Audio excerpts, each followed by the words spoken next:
Qu'on se le dise, Raboliau a 100 ans. Ses aventures sortirent des presses le 29 septembre 1925 et obtinrent la même année le prix Goncourt. L'année précédente, en 1924, son auteur, Maurice Genevoix, avait franchi la Loire qu'il aima tant pour débarquer à Brinon-sur-Sauldre.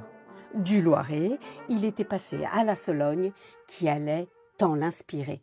Comme son modèle vivant, un certain Alphonse de Pardieu, star de la Braconne, que l'on ne connaissait que sous son surnom de Carré, Pierre Fouque, futé, comme l'écrit Genevoix, remuant le corps fin, l'œil vif et noir, ressemblant à un lapin de Rabolière de lignée sauvage et drue, avait naturellement hérité du surnom de Raboliau.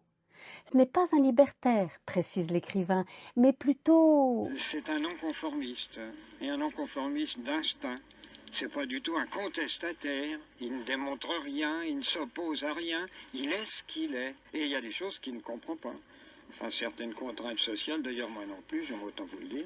Mais surtout, le braconnier est homme-paysage. Souvent, écrit son biographe, Raboliau respirait lentement, la chair pénétrée d'un bien-être végétal si absolu qu'il ne sentait plus son corps. En cela, il appartient bel et bien au clan des métamorphosés d'Ovide. Il y a en Raboliau un peu de l'abandon de Narcisse atteignant son état de pétale, une once de la grâce de Daphné se transformant en laurier.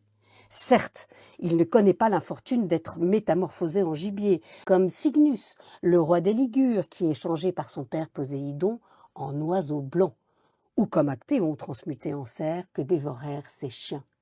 Mais son sort est peut-être pire. Si le temps mythologique n'est pas le sien, il a cependant vécu dans un monde terriblement moderne.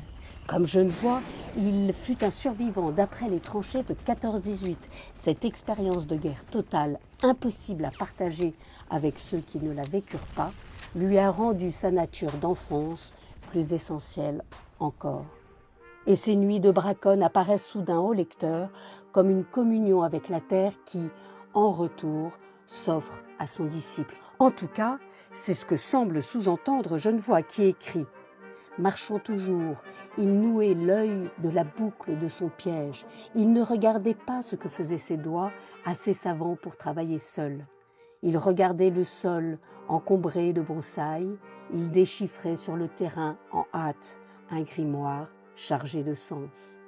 Profitons donc de ce centenaire pour nous plonger dans Raboliau et dans ce livre grand ouvert qu'est la nature qui nous environne.